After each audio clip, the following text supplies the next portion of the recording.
Hey everybody, Rob Cootie here. Today is Thursday, November 12th, currently 10:58 a.m. As you know, we go live every Monday through Friday, 11 a.m. Eastern Standard Time. Please share our podcast and our platforms with our fellow network marketers across the world. You can do that by using hashtag TheMLM-solution. You can see it on the bottom of the screen, hashtag TheMLM-solution. We'll be going live here very shortly, Marie and I. Today's subject's going to be a good one. It is how to build an international network marketing business. We'll see you there, 11 a.m. Eastern Standard Time. Thank you.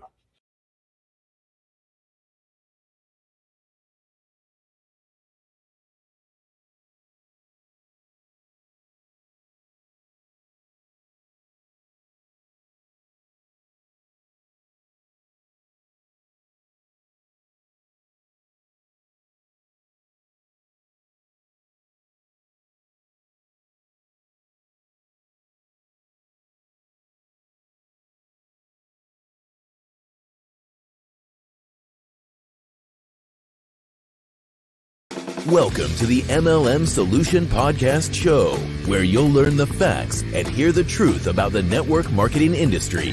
Here's your host, Rob Cootie.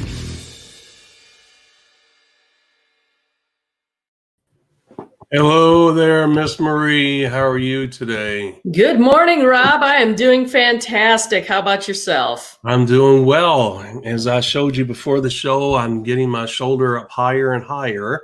Yep. And that's a good thing. It's still weak, but I'm doing more today than I have been doing in a long time with my arm and my hand. So it's getting there. Well, good progress. Keep up the great work.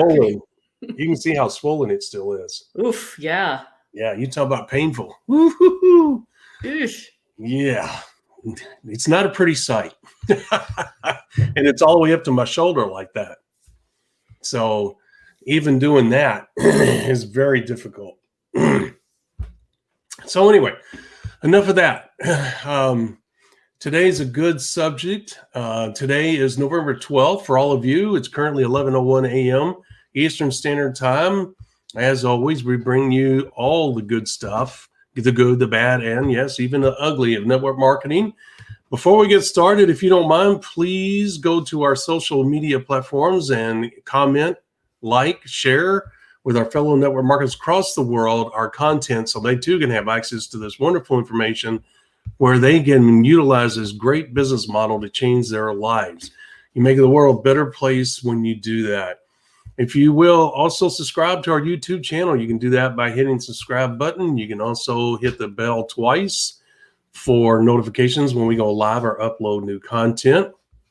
Additionally, if you go to our Facebook page, I know you can do dancing bears and witches and flying things and smiley things, all that stuff. Please do that. And if you like what we're doing, give us a thumbs up. I notice especially on YouTube, you guys have been doing that. And we really appreciate that feedback during the live shows. If you don't mind doing that too, that would be awesome as well. And finally, you can go to our website, TheMLM-solution.net, TheMLM-solution.net. You have a lot of great stuff there. There's three free gifts on that front page. Things that Miss Marie likes. She loves that one right there. And that is the 4 critical mistakes most networkers make and how to overcome them. That's the important part, how to overcome them. And also, we have on there the 5 simple steps. That's another free gift. You don't want to miss that either. You want to get the 4 critical mistakes. And to be honest with you, the 5 simple steps to networking success. You want to download all of that. Each one of these packages have the video, audio, and an ebook. Plus, there's a lot of free bonuses in there. And we have the Zero to Networking Hero on that page as well. All free gifts. All right, Miss Marie, with that being said, now that we have the advertisements out of the way, if you will, we can get started on our subject of the day, which is how to build an international network marketing business. And tomorrow, just let you guys know, tomorrow's Freelance Friday. Join us each and every Friday for our Freelance Friday, where we talk about all things network marketing and a lot of other stuff as well. All right. So back to how to build an international networking business. Miss Marie, I'm sure you've had some experience in this and success in this avenue as well. That can be a challenge, to say the least. Well, it can be, but here's the thing I want to make a point of, especially for our listeners, our viewers that are relatively new to this industry or you're just coming back. I think once you initially come into this business, especially the way most new people to network marketing are trained, it's making that list of family and friends, people you interact with on a regular basis. We don't always think about the fact that the vast majority of network marketing companies are in other countries. A lot of them are in multiples. Most network marketing companies, even right off the hop, are into Canada and Mexico at least, because they're our neighbors here in the United States. We tend to be very US-centric focused when we're thinking of building our business. So I think one of the things I really wanted to make sure we highlight today is don't lose track of those international opportunities. And a lot of people may think, well, I don't have any contacts. I don't know anybody that lives in another country. And this is where you're leveraging your network. There are plenty of people who do know people in other countries.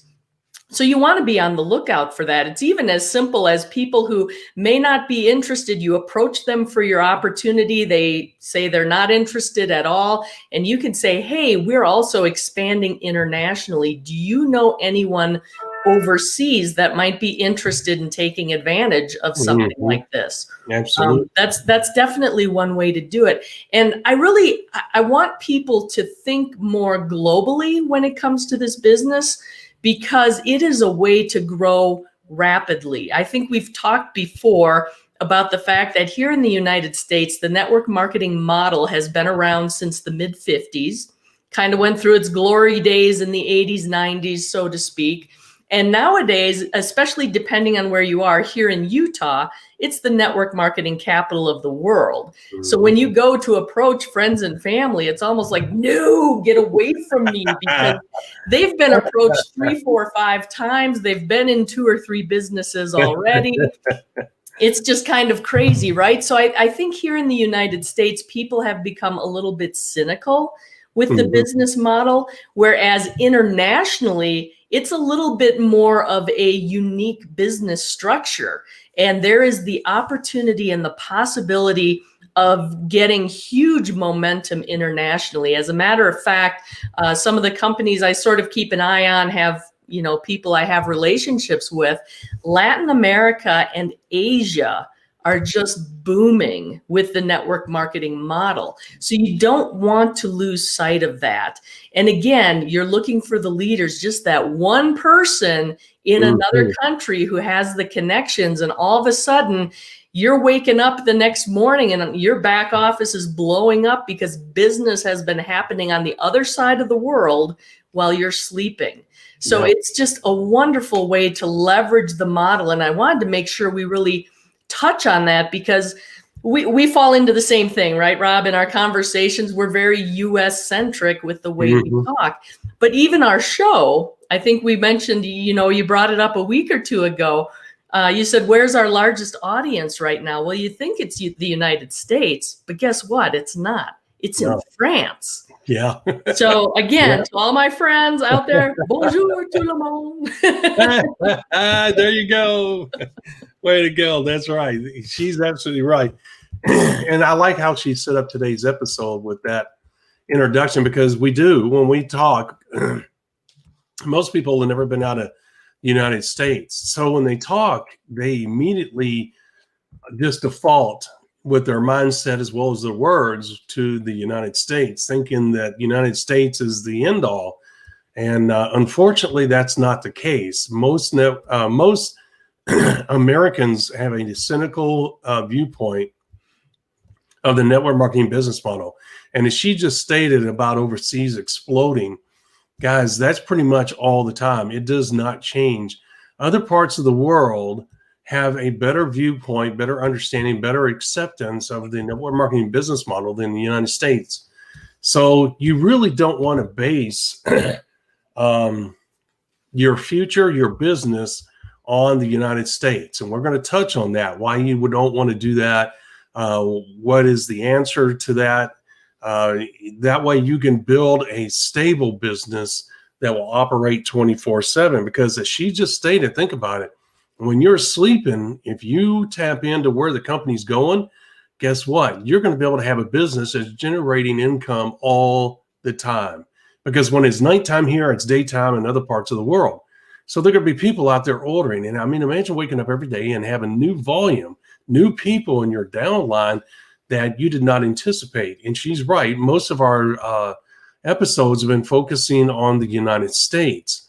So let's kind of expand on what Miss Marie just brought up in that intro. And let's paint a picture for you guys of what a real, no, let me rephrase that, what a realistic approach to building your business is, because we really haven't clarified, I guess is the best way to put it, or established what you need to do. Okay. We just talked about doing the 5 simple steps, et cetera, et cetera, et cetera. So Ms. Marie, before I get started, whatever, do you want to add anything else to what you said? Nope. I think I got in my points I really wanted to make. So let's dive in. Okay. All right, guys. So just always keep in mind as we talk about today's episode that the 5 simple steps apply all the time. Okay. They're not everything that we talked about, the business building process, phase 1, phase 2, phase 3, 4. The quick start, getting the first check, scale of ambition, threshold of profitability, music to the ears message, all of that, guys, is exactly as it is today is when we first taught it to you, and will continue in other countries.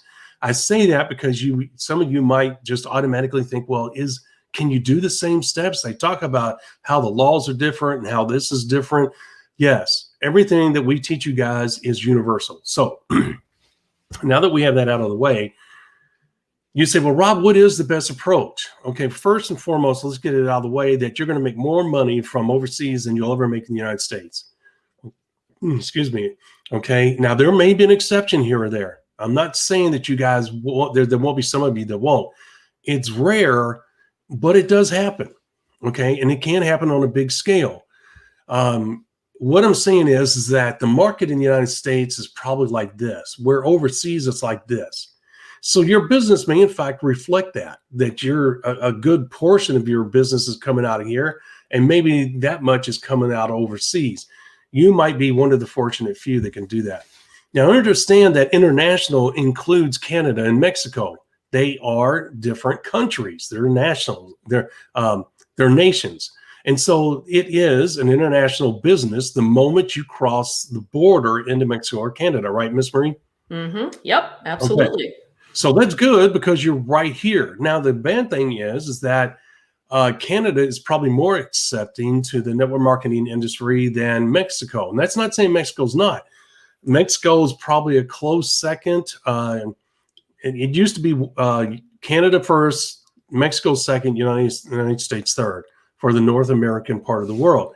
And it's really sad that America has such a closed-minded opinion and mindset towards the business model. And I don't want you to think that that doesn't mean that the American market is not open. There's a large segment of people in the United States that are very open to the business model and accepting of it. It's just that it's much smaller than the rest of the world. Overseas, it's like this. Canada is like that. Mexico, a little bit more. And the United States is down here. Your goal is to find someone that will help you get into those other countries. And we'll talk about that here in a moment. So here's what I would do when I would build a business when I was active. And this was when I learned it from the pros, because when I first started out, I was like Miss Marie. I just thought about the United States. I didn't think of anything else. I didn't even know how to get into other countries. It just didn't make any sense. Is that what your approach was, Miss Marie? Yes, absolutely. You want to leverage that network to get into the other countries. And yeah, unfortunately, again, especially because a lot of sponsors teach that friends and family model, you're automatically focusing locally even, Yeah. not even across the United States, because I mean, let's admit it, for a lot of people, Alaska and Hawaii are pretty exotic locations, but it is part of the United States. Right. And so when I would start out building my business, when I first started, guys, I only thought about the United States. It did not even cross my mind. So I was US centered, and I did not realize that I immediately limited my success capabilities and my income possibilities, because I had narrowed the market from that to that. Okay. And what you want to do is you want to incorporate the world. So as you get more savvy and you begin to understand how the business works, okay, you want to make sure that what happens is that you have a balanced approach to the business building process. Meaning, if I join a new company today, one of the first things I'm going to find out after I check the company for the 5 things and I say, yep, it's got these 5 things, that means there's a realistic chance this company has a chance to do something special.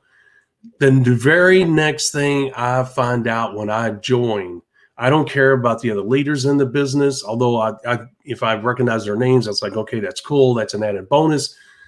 What I'm looking for is, me. I don't care if there's other top leaders in there.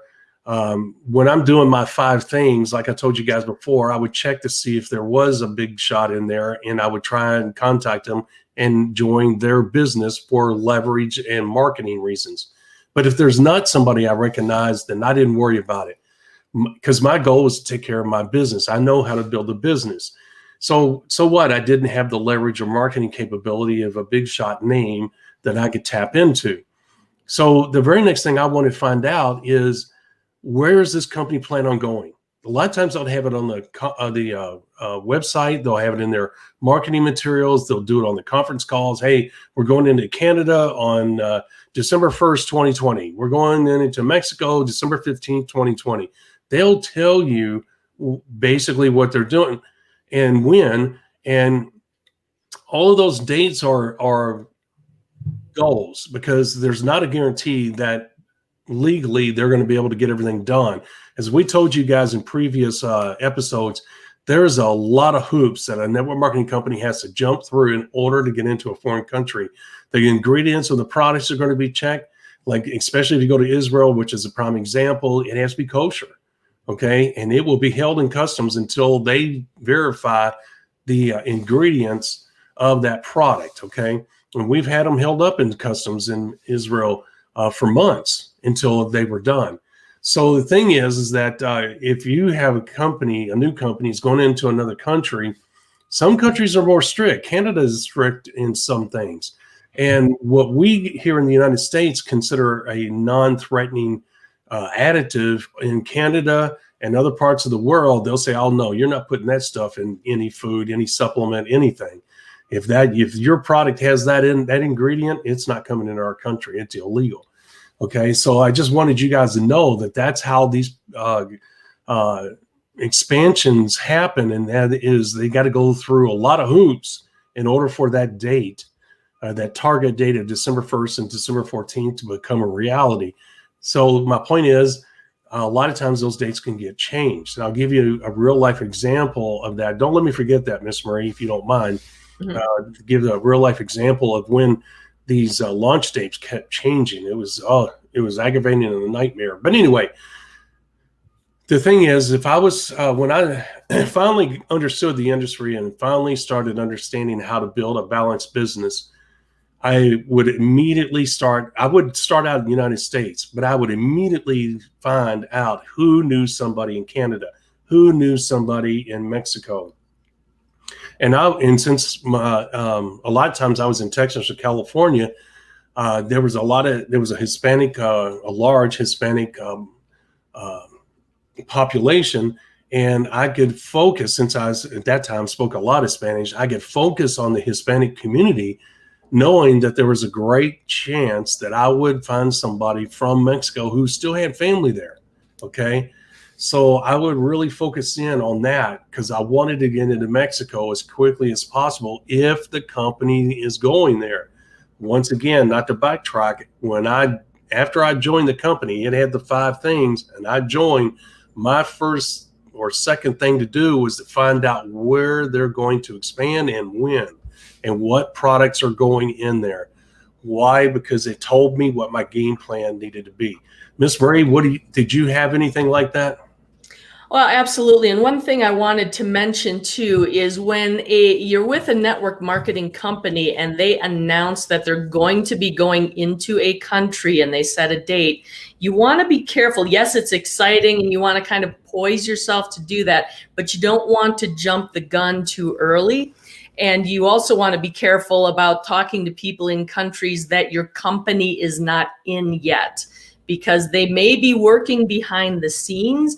And as independent contractors, we're not able to speak on behalf of the network marketing company. Mm-hmm. Sometimes that gets misunderstood. And there have been cases where overexcited, overzealous network marketers have started talking and trying to sell product in a country before the company is ready to do that. And it totally messes things up. So I would say I tend to, my thing after I kind of learned my lesson through watching others with some struggles was I would only focus on the countries that were already open by the company. When they told me a country was coming, it was like, great, file that away in the back of my head. But until I got the green light from the company to start working in that country, I wouldn't touch it.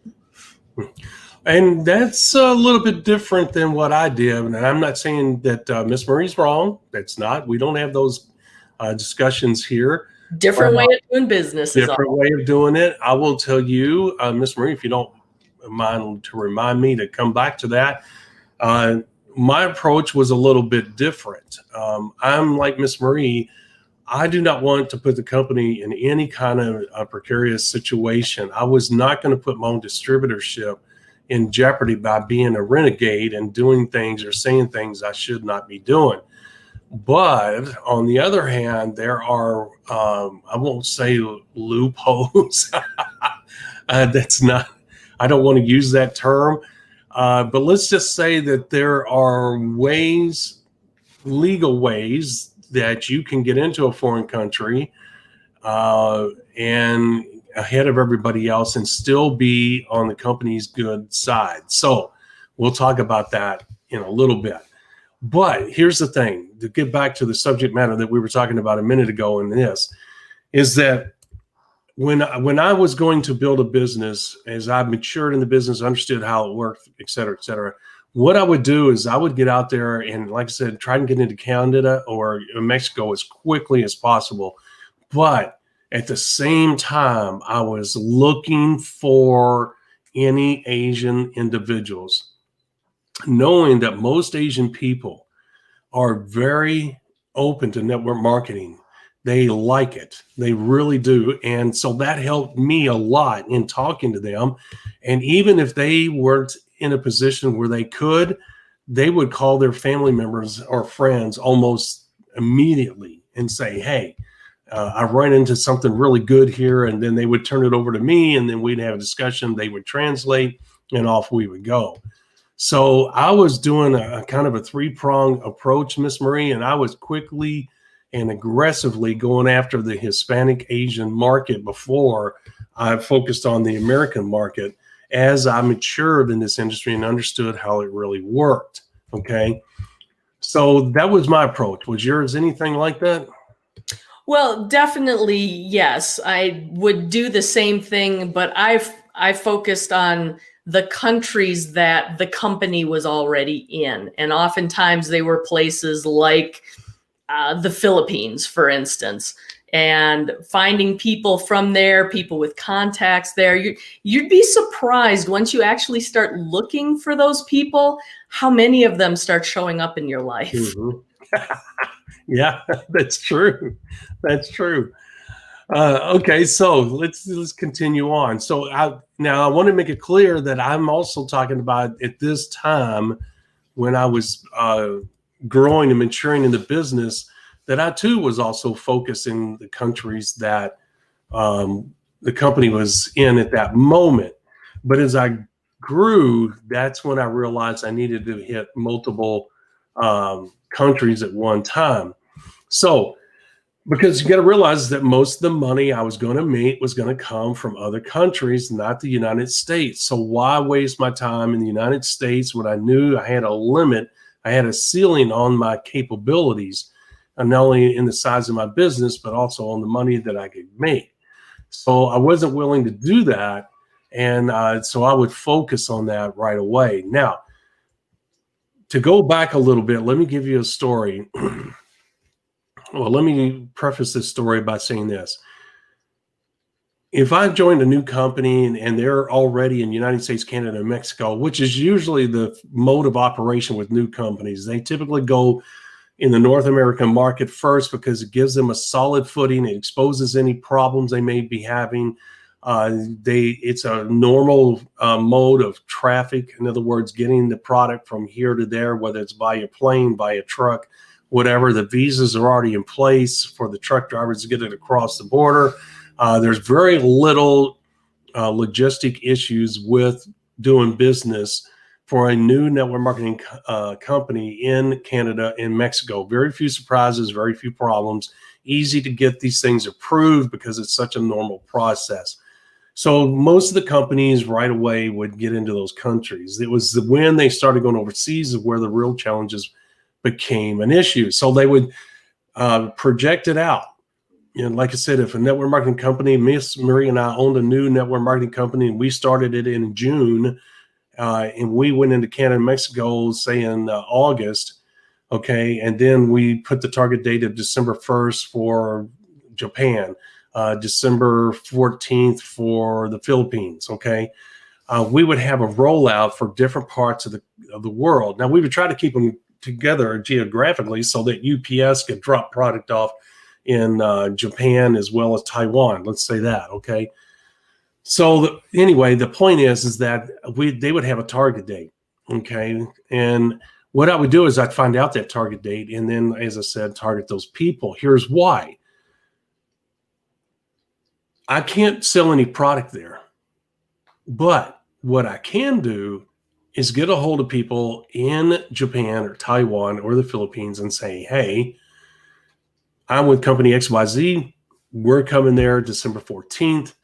Here's what is at stake, blah, blah, blah. Lay everything out. And the prospecting message is a little bit different in the expansion mode. It's still the music to the ears message, but there has to be a little bit added on to it. Here's why. Because it's critical when you're talking to people that you paint a mental picture, and that mental picture will excite them far beyond anything that you can do. Okay, and so my job as a orator is to paint that picture in their head of what's possible, what's coming. So I deliver the music to the ears message, but I say, but here's the icing on the cake. We are not in that country right now. Whoever takes action now can own the Philippines. That means there could be a huge amount of money available for somebody that's willing to work, that's willing to get together, work with me, I'll work with you, and we'll make this thing happen over there, and you can get ahead of the curve, ahead of the growth curve there, and you can be the king of the island or the queen of the island. That was the message that I would share with those people. I wasn't moving product. I told them the only thing they can do is become a member on so-and-so date, because a lot of times the company would allow people to become members, say for $30, but they couldn't order any product. They couldn't do anything else, okay? And you really couldn't even recruit, but you could get on the company. You could become a distributor for the company. You just couldn't do anything until December 14th, okay? So what you would do is I would say, hey, so-and-so, so-and-so, and then and they say, yeah, we'd like to be the king or queen of the island. Yeah, let's do that. So we'd sign them up, and then we would and then I would say, okay, let's get a group of your friends together, get them all together in the house, and I'm going to tell the same story to them that I just told you. And so they would invite 10, 15 people. And so if 10 or 15 of those people, let's say 10 out of those 15 people said, yeah, I want to be part of this too, they too would sign up with the company. But we couldn't order any product. We couldn't recruit. Okay. So, and I would tell them that you can't buy any product yet. You cannot recruit yet. There's no business building activity. but just next week, we're going to have another meeting, and each one of you new 10 people bring 10 people. And so that's what we would do. So that when the 14th of December came around, of course, we would tell everybody, hey, on December 14th, we need everybody to order 100 PV per month, and we need everybody to become a distributor, and we need you guys to start recruiting. Okay. That is how explosions take place in foreign countries. That's how you can own a foreign country. And that's how we would expand in those foreign countries. Okay. Now, let me give you a real life example of what I just said. Miss Marie, am I being long-winded? Am I okay here? You're fine. Keep going. Okay. All right. So here's what happens. Okay. You have a situation where, with Nu Skin, real life story. There's a gentleman who, of Asian descent. I still have this magazine today because most of your big time network marketing companies put out company magazines, don't they, Miss Marie, that have, new product profiles. They do profiles on successful people and tell their stories. You know what I'm referring to, right? Well, yes. And back in the day, it was a physical magazine. Nowadays, it's more likely to be an email newsletter, right? That's right. There you go. She's absolutely right. So here's one of the stories. Here's what happened. This gentleman was from Japan, if I'm not mistaken. Nu Skin had not expanded yet into that part of the world, the Asian market. But word was out that they were going to. And they were going to do it, let's say June 1st, okay, of 1995. I'm just putting dates out there. I don't remember. And so a lot of these top leaders did what I was just talking about. They were going out there looking for people that were willing to be on the ground floor of this new expansion. They were going to have to be willing to hold off until quote unquote everything was legal. But if they did, they could own the country of Japan. And so there was a lot of leaders out there telling the same story over and over and over. Well, this gentleman was one of them. And because he was from that area, and Japanese people are very social. They have large families. They're very social. Families get together. When they have family get-togethers, it's usually a large amount of people. So he had an inherent advantage over us Americans who had really no contacts there, no family. And so June 1st came around and Nu Skin had to change the date. Okay. They didn't wait till June 1st, but let's say in May 15th, they said, okay, June 1st is not going to work. We're going to have to change it. We'll let you know. So June 1st came and went. And another 3 or 4 weeks went by, no word from the company. And the people that this gentleman had been talking to were getting antsy, and he kept telling them, says, just keep the faith. This is a top-notch company, I'm telling you. And he already had some success here in the United States with Asian people. So it wasn't like this guy was a nobody. He had really good success and was on the move. So these people trusted him because trust over there is a lot better and a lot bigger there than it is in the United States. And he kept telling them, just have the faith. I'm telling you, it's coming, it's coming. So guess what? The company announced a second launch date. That came and went. They announced a third launch date. That came and went. They announced all the way down to the sixth time. 6 times they had to change the launch dates. And if it wasn't for the fact that this guy had such great credibility, there's no telling what would have happened. But you know what he did? From May until they launched, let's say it was December. It was a long time. He built an organization of thousands of people. And when the company went live in Japan, virtually overnight, he owned and still did. He made millions off of that whole thing because he got in before the official launch date, got people signed up with the company, did not recruit, just kept saying, just sign up, just sign up. And they all signed up in his organization. And guess what? When it went live and then they could order, bam. I mean, overnight, this guy just became a multimillionaire. So that's what's possible when a new company is going into a foreign market and you're able to get ahead of the curve in a legal, ethical manner. Okay, Miss Marie, I'm open for input. Well, I just would like to ask you to clarify one thing, because you said he's going in and he's getting people to sign up, but he's not recruiting. Can you clarify that? Because from a high level, if you're signing people up, that sounds like recruiting. Well, it's not. It's a promise of what's to come.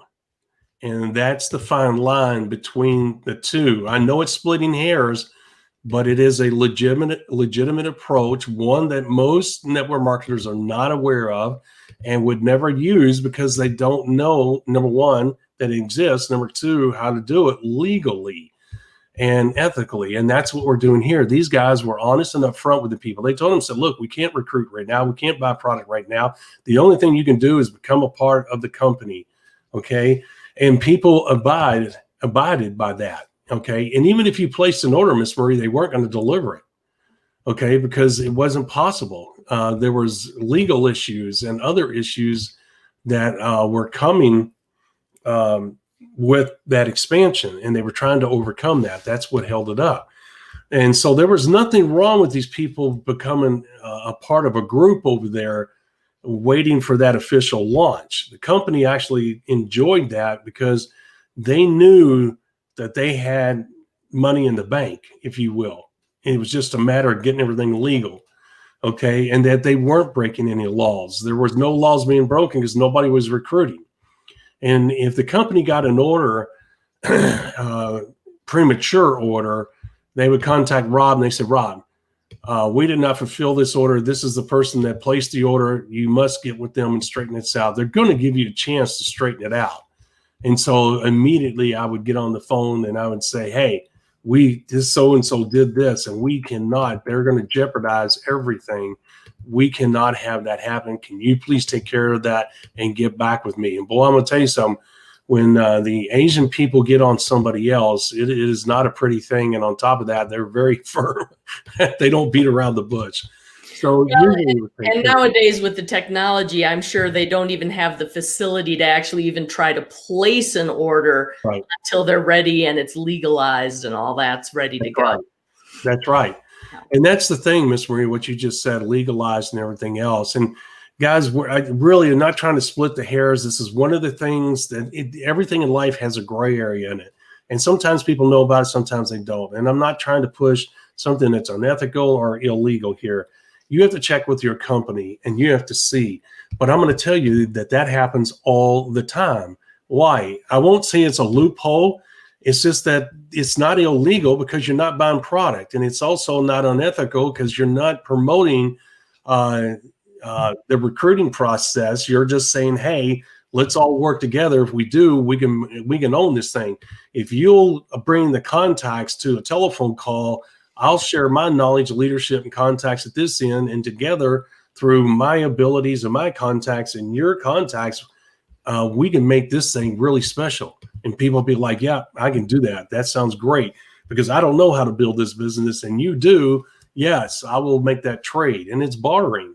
And Asian people love to barter. So it was, I really hate using the word fine line, but I guess it is a fine line. And you know me, I'm going to be honest. But I never saw anybody really getting any trouble going that approach. The company's always told you, just be cautious, make sure that nothing happens.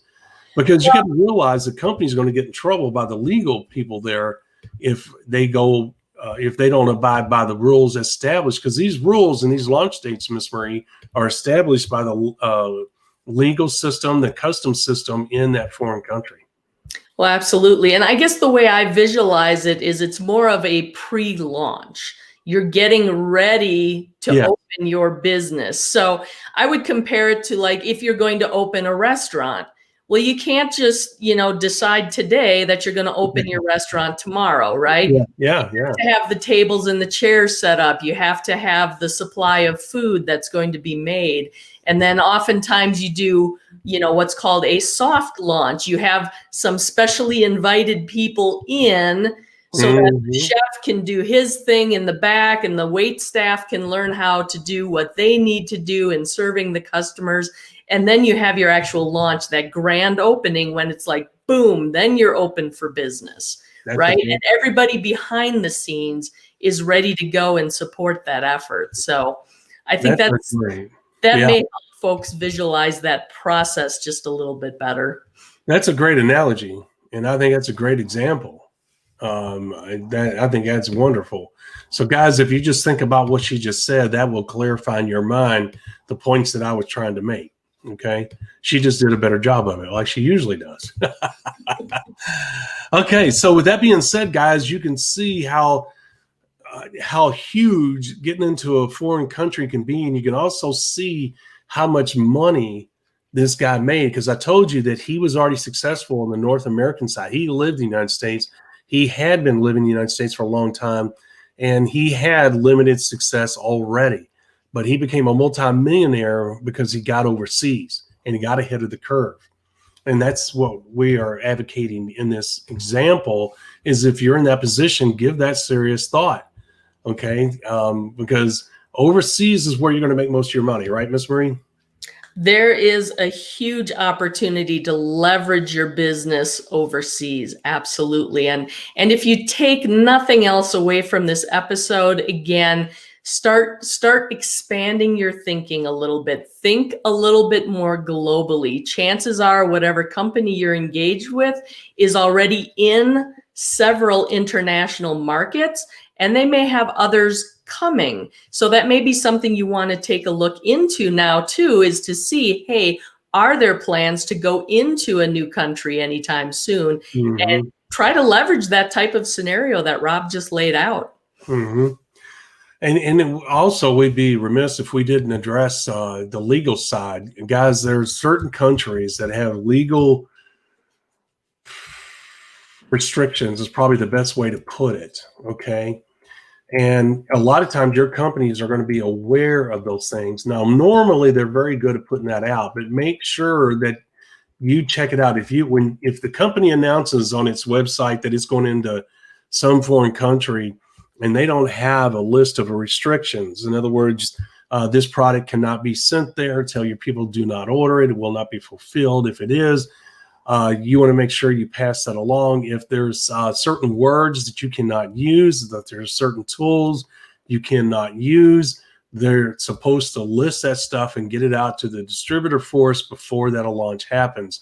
Yes, in fact, there are certain things in certain cultures where they don't feel comfortable that a certain thing's being used as a business building tool. I know it kind of sounds silly, but there are instances where you want to make sure that you're aware of any restrictions going into these countries, okay? There are certain words that have different meanings, believe it or not. I have run into that. Have you ever run into that? Oh, sure. Okay.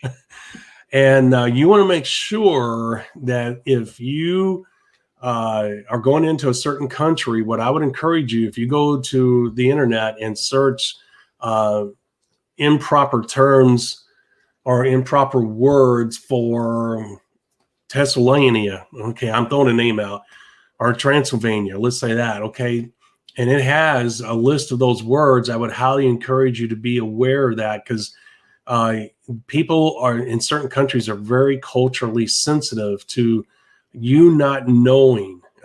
Believe me, I've been in that situation. That's not a good. That was embarrassing and aggravating at the same time. I had no clue. Didn't even dawn on me that that could be an issue. And I certainly wouldn't want to see any of you guys go through that embarrassing situation, because that will push a lot of people away. Believe it or not, they're that sensitive. And you know what they told me? If you really cared about us in our country and our culture, you would have known that in advance. And even though I didn't necessarily agreed with that, because I was trying to go into multiple countries at one time, I got it. And I was very respectful of that. I wasn't mad at them for saying that, because they were right. but I was mad at myself for not even realizing that that could be a possibility. So just a little hint there.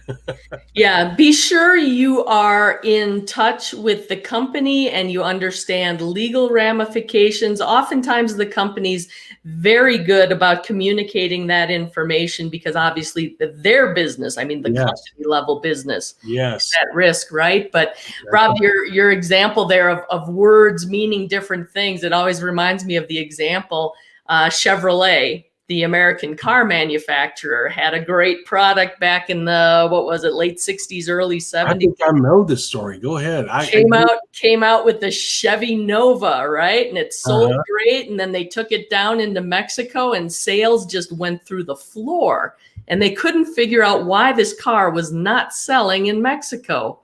And it turned out because they looked at it in Spanish, Nova means it doesn't go. So why would anyone buy a car named It Doesn't Go? Oh my gosh, I would have never guessed that. That's funny. I guess it's not funny, but it is funny. I heard a similar, I don't know if it was Mexico, but I heard a similar story.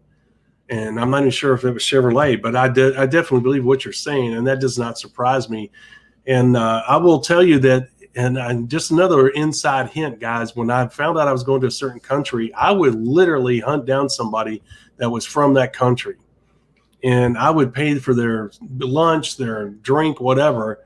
And I'd say, can you tell me what customs, what words, and just go down that little list, take a notepad, and I would write it down. I learned the hard way. So I would do my homework before, so I knew what not to say or what not to promote. Yep. So, yep. It's walking a fine line. You can step in it sometimes, not knowing any better. yeah. Stepping in it's a good way of putting it. And so, so let's talk about, okay, so I already told you, I always had, once I learned, an even approach to build my business. In other words, North America, I'd go into Canada, Mexico, and then I would quickly find out where the company was going, and I would immediately start trying to develop a relationship and some type of organizational activity in that country, okay? Because I knew most of my money was going to be made overseas. And I needed to get over there and at least get my share. I didn't have to be the most dominant one there, although that was certainly my goal. But I also knew that other people were working just as hard as I was to get into that country as well. So I wasn't going to put a lot of pressure on myself to be the first, okay, or the biggest. What I was going to do was maximize my capabilities of getting into that country so that when I look back, I could say, well, I did everything I could. I was on the phone all the time. I was contacting blah, blah, blah. If my effort was there and if I really put in an honest effort to own that country, guess what? That's all I could do. Whether it turned out that way or not is irrelevant. I could go to bed at night knowing I did everything I could. Now, on the other side of that, there's a lot of challenges, guys, that comes with going overseas. You're going to have to realize that your time is going to change dramatically because if you're going to be building overseas, they're on a different time frame. And I can remember getting up at 2 or 3 in the morning. I remember going to bed, Miss Marie, at 11 o'clock at night, getting up 2 or 3 in the morning to host events or to talk to people. And I'd be up till 4 or 5 in the morning. And then I had to go to work at 6 because, the military didn't care whether I was up or not. I had to be at work. So, the point is, guys, I had to make a sacrifice. Okay. If I wanted that overseas, back in those days, it was only the phone. There was no conference calls. Okay. And they guess what? They were taking time out of their busy day to get on that phone with me. It wasn't like they were sitting around.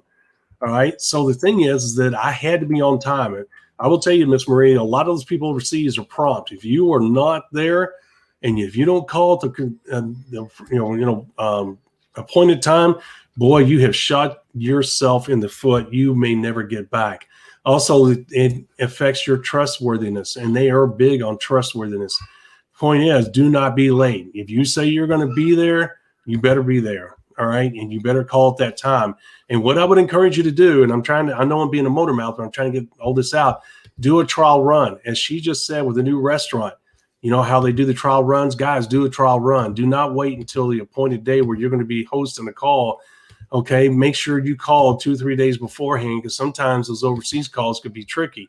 With cell phones, not so much, but you want to make sure that you have international calling on your phone turned on, and you want to make sure you know what the rates are. So, Ms. Marie, you got anything to add to that?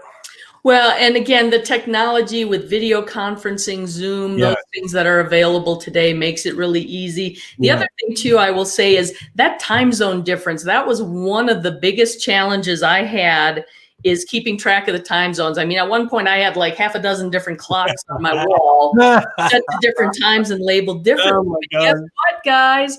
We've got technology now. We've got these nifty little cell phones in the palm of our hand. The Apple, I know, has a world clock feature. I'm sure the Android has something similar. So whatever area you're in, it's real easy to look and go, oh yeah, well, what time is it there? Oh, Hong Kong. Well, guess what? It's, 10 minutes to 1 a.m. there. I better not call my prospect. That would be rude. Yeah, so, exactly. That's just something to be aware of, because, distance is one thing, but that time zone, getting that, mentally in your head, that can be tricky. That can be tricky. Absolutely. Additionally, guys, just to let you know, they have world clocks that will go up along the top or the bottom of your computer, your desktop, so that you can pick out, you'll have a long bar that'll go across the top or bottom of your computer, and you can pick the clocks. Like if you are in London, Philippines, Japan, Taiwan, and you'll have like 6 or 7 different clocks on there, and that you can set alarms on them too. So that was a big bonus. I don't know if you knew that, Miss Marie. Mm-hmm. So that would help. Technology is a wonderful thing when it works. When it works. And if you know about it. Exactly. So, okay, so the other thing is, guys, you have to realize you're going to have a language barrier. You're going to have a time barrier. You're going to have to make a commitment to get up in the middle of the night to do a Zoom call. I would, like Miss Marie, I encourage you to do a Zoom call, Skype call, the best way to do it, no doubt about it. Also, remember, the language barrier can be a real issue. If you have to get an interpreter, you can, but also remember, use Google Translate. Powerful tool. If you know what you're going to talk about beforehand, you can actually do a translate and send a message to them a couple of days in advance. Hey, this is what we're going to talk about. Please submit any questions so I can decipher it, translate it. There's another inside idea if you're going over there, so that you are not getting caught with your pants down. We're just giving some insight on what little tools you can use and what little tactics you can use so that you can be on top of this. If you have any distributor problems, product problems, delivery problems, when you are expanding overseas, turn it over to the company. Do not take that call. They are going to call you, because the idea, believe it or not, to some of these other countries to call the company is like talking to God himself. They are intimidated and afraid to talk to a company. Okay, you cannot. This is going to be a situation where you cannot put that on them. You say, well, why not? Think about when they have to get up to call the company. Okay, think about the language barrier. Okay, now that's not saying that you're going to be the customer service here. What I'm saying is if Marie was in Asia, let's say Taiwan, she spoke mostly Taiwan.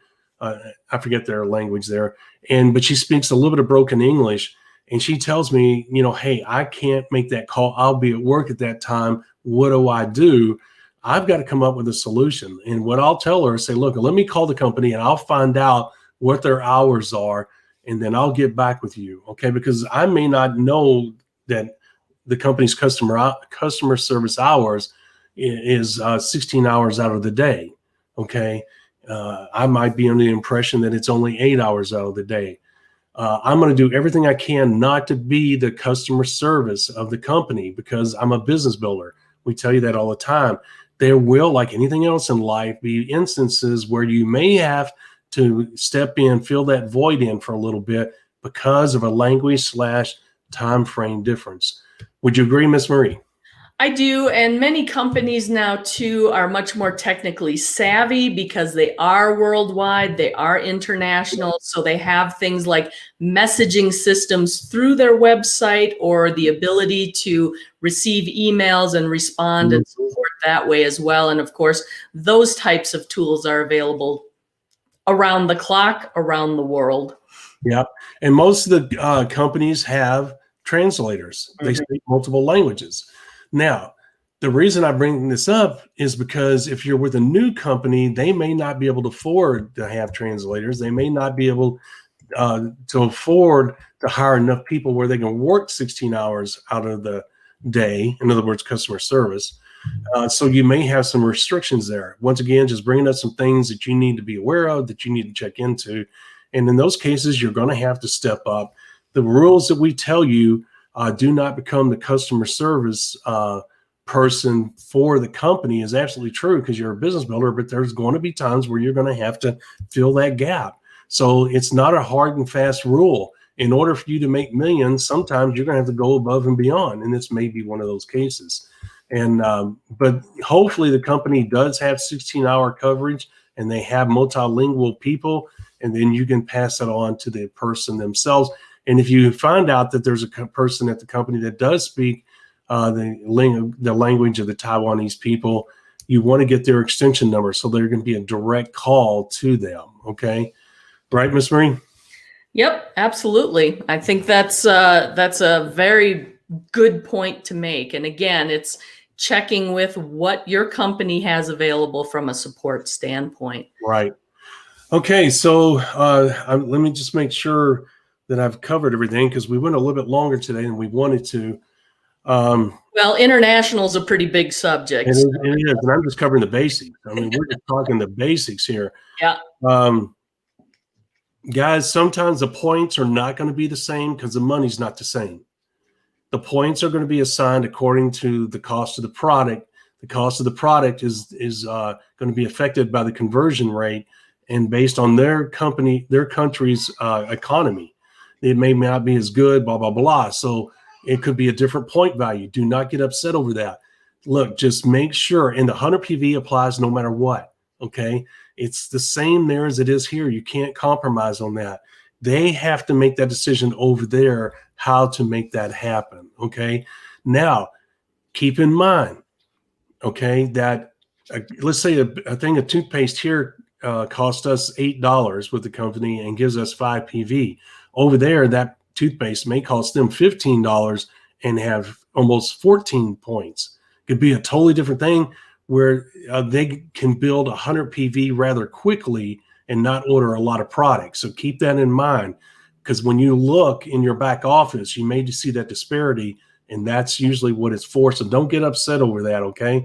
Sometimes when you log in your back office, the numbers are going to be delayed a little bit based on the company, different time frame. They cannot tabulate that volume number and the product number on a real-time basis like they do in other things in technology. Why? Because the numbers will not come back until the system, that the internal clock in the system clicks over to midnight. You got to realize that it goes from midnight to midnight. In other words, they'll tabulate that volume that was spent that day, midnight to midnight. So just keep that in mind. And there again, these are just some of the basics. You're going to have bigger challenges. If you go overseas and your goal is to build a big business, it is bigger challenges. I will tell you that eventually, whether you like it or not, you're going to have to travel over there. Okay. I will tell you without exception, all the big time leaders were more than willing to go to Israel, to Japan, to Taiwan, to the Philippines. And I'm leaving countries out. I'm just going to some of the more familiar ones, even Canada. Okay. And Mexico. Why? Because when you are becoming a big time business builder, you're really starting to hit the big time. I always told you guys, what do we talk about in the advanced state? And we're not getting into the advanced here. You have to be what? A figurehead, right, Miss Marie? Meaning that when you go to these other countries, I'm telling you, you're going to be a rock star. Number one, you're from America. Number two, you're successful. Number three, you're with this company that they love. Number four, you're a product of the products. In other words, they are more into the products over there than we are here. Okay, that's a bottom line. So you're going to have to accept it, because Miss Marine, I tell you, which is rightfully so, it's the opportunity that you're selling, not the products. They get that because I'm telling you, Asian people are all about making money. It's all about prestige and making money. There is no ifs, ands, or buts, but they love product. Everything over there, Miss Marie, makeup, cars, everything. You know that. They are about products, cell phones. They love cell phones. Technology, they love technology over there. Okay. So you're just going to have to get it in your mind. You cannot force that dunk, dunk, dunk with a baseball bat over their head. No, it's opportunity, not the product. Just let it be what it is. Just tell them to do 100 PV and the opportunities to make money. You'll be fine. I just want to throw that out there because that's a basic, believe it or not. But they are going to be about the product, and you may have to travel over there, but you're going to be a rock star. They will literally pick you up from the plane, sometimes in a limo, and treat you like a king, put you in a first-class place, and there won't be a thing you need. You need your toenails done, they'll do it. You need your feet rubbed, they'll do it. You want to be tickled, they'll do it. Okay? They will meet your every need in most of those countries. So just keep that in mind, that if you have to make that trip, it is an awesome trip to make. Okay? Anything to add to that, Miss Marie? Well, there's just no substitute for meeting face-to-face with people. Overseas, yes. As much as the video thing works well, that physical presence, face-to-face, being able to shake hands, pat them on the back, congratulate them in person, it's just far and beyond more impactful. So yes, if you are going to be building an organization in different places, you're going to be traveling. That's right. And I'm going to tell you something, guys, and we're going to bring this to a close here real quick because I think we covered all the basics that you need to know about this time, because really it quickly gets into advanced things once you get overseas beyond what we've talked about today. But I'm going to tell you, if you go overseas and you do a meeting, guys, your business will explode. I'm telling you, they're going to treat you like a rock star. They are so excited to have you there. You will not believe it. You'll be totally blown away. It'll be a wonderful experience for you, and your business will absolutely explode. And you're talking about crowds. We're not talking little crowds. Those people are enthusiastic. Those people are excited to go to meetings like that. They love it. They have a ball. It's a buzz. The noise is almost over the top. It is unbelievable. It'll give you a charge yourself. You'll almost get addicted to it. But your business will absolutely explode. So don't be afraid to embrace that growth. Don't be afraid to embrace that travel. Look forward to it and get out there and do it. Same thing with Israel. They're going to do the same thing. They'll treat you like kings and queens, okay? And those people love network marketing too. So once again, you're overseas, you're going to have a totally different mindset and approach than here in the United States. Ms. Marie, you have anything else to add? I think we pretty much covered it all. Yeah, I think just in summary, again, hopefully you see where we've taken kind of the vision for your business from maybe something that was a little bit smaller to enlarging the scope of what's possible, both in terms of building your organization and building your income. Mm-hmm. Yeah. And if you're going to be big in this business, guys, unfortunately, it's going to include overseas. There's just no way around it. I don't know if anybody, I'm sure there is, and I'm not aware of them. Miss Maria, I don't know if you witnessed it yourself, but I'm not aware of anybody in the United States that built a large to huge business that was centrally North America. Yeah, can't think of it. Mm-mm. No, it's overseas is a necessity. So we just want to make sure you guys know that. As you know, we're always going to be honest with you. All right, Miss Maria, I think we've covered it all. I don't think there's anything else to talk about as far as the basics. There's certainly more we could go into, but we don't need to do that here. All right. Tomorrow's Freelance Friday, as you guys know. Freelance Friday is tomorrow, where we talk about all things network marketing. Please join us at 11 a.m. Eastern Standard Time. As always, we will be there ready to go, and there's no telling what we'll talk about. We've been having a lot of fun recently with those Freelance Fridays, and we look forward to seeing you guys tomorrow, 11 a.m. Please pass on our podcast and our social media platforms, hashtag TheMLM Solution. The MLM Solution. Have a great day, guys. We'll see you tomorrow. Thank you for listening to the MLM Solution Podcast. For more info, visit our website, TheMLMsolution.net. Please follow us on the following platforms: Facebook, YouTube, etc. And share this podcast with our fellow network marketers around the world by hitting the share button on our various platforms.